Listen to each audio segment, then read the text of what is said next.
শুরু হয়ে গেল শ্রাবণ মাস। আপনি ভগবান শিবের ভক্ত, তাই শ্রাবণ মাসে আপনার মন করে উঠলো যে এবার একটি রুদ্রাক্ষ ধারণ করব। কিন্তু প্রশ্ন হলো কোন রুদ্রাক্ষ ধারণ করব। এই সময় আপনি নিজেকে কয়েকটি প্রশ্ন করুন। সব কাজ কি হয়েও হচ্ছে না? শরীরের মধ্যে এনার্জির কি একটা অভাব দেখতে পাওয়া যাচ্ছে? ঘুম কি সহজে ভাঙতে চাইছে না? হঠাৎ করেই কি আপনি অতিরিক্ত অলস হয়ে পড়েছেন? শরীরটা কি ক্রমাগত ধীরে ধীরে দুর্বলতার দিকে এগিয়ে যাচ্ছে? কিছুতেই সঠিক যোগাযোগ হচ্ছে না, কাজ হয়েও হচ্ছে না, বারবার এই বিষয়টি আপনার সঙ্গে ঘটছে। সেই ক্ষেত্রে আপনার অবশ্যই একটি তিনমুখী রুদ্রাক্ষ ধারণ করা উচিত। তিনমুখী রুদ্রাক্ষের সঙ্গে ভগবান শিবের রুদ্র রূপের তুলনা করা হয়। আর যখন আপনি এই তিনমুখী রুদ্রাক্ষ ধারণ করবেন, তখন আপনার মধ্যেও চলে আসবে অকল্পনীয় শক্তি, একটা হিউজ এনার্জি, আলস্য থেকে বেরিয়ে আসার চেষ্টা, নিজের সমস্ত কোয়ালিটিগুলিকে পুরোপুরি ইউজ করবার ক্ষমতা, সেটা কিন্তু এই তিনমুখী রুদ্রাক্ষ আপনাকে প্রদান করবে। ব্যবসা করছেন, ক্লায়েন্টস হচ্ছে না, কমিউনিকেশন ঠিকঠাক হচ্ছে না, গ্যাপ তৈরি হয়ে যাচ্ছে, অফিসে ক্রমাগত অশান্তি দেখতে পাওয়া যাচ্ছে, এই সময় অবশ্যই আপনি ধারণ করতে পারেন তিনমুখী রুদ্রাক্ষ।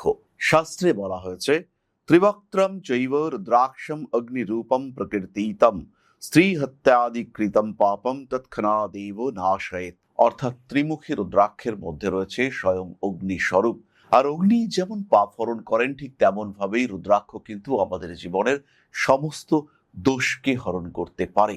তাই তিনমুখী রুদ্রাক্ষের ধারণ আপনার জীবনের সমস্ত গতিহীন অবস্থাকে আবার রিএনার্জাইজ করতে পারে। আরো একবার নতুন করে জীবনকে শুরু করতে চাইছেন, তাহলে এটাই কিন্তু সময়। ধারণ করব আমরা তিনমুখী রুদ্রাক্ষ। হতে পারি আমি একজন ব্যবসায়ী, হতে পারি আমি একজন স্বনিযুক্তি পেশায় যুক্ত মানুষ, এই ক্ষেত্রে আমি তিনমুখী রুদ্রাক্ষ ধারণ করব।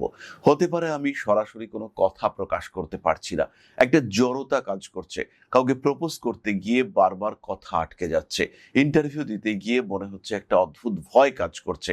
এই অবস্থা থেকে বেরিয়ে আসার জন্য ধারণ করব আমরা তিনমুখী রুদ্রাক্ষ।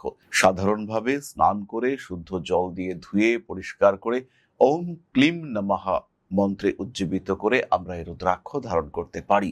খেয়াল রাখতে হবে, রুদ্রাক্ষ ধারণের সময় আচার গুরুত্বপূর্ণ নয়, মনের ভক্তি এবং তার কাছে নিজের সমর্পণ, এই বিষয়টি হলো গুরুত্বপূর্ণ।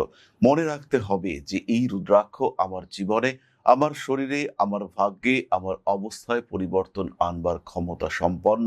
আর সেই কারণেই এই রুদ্রাক্ষকে আমি গ্রহণ করছি। ওম ক্লিম নমঃ।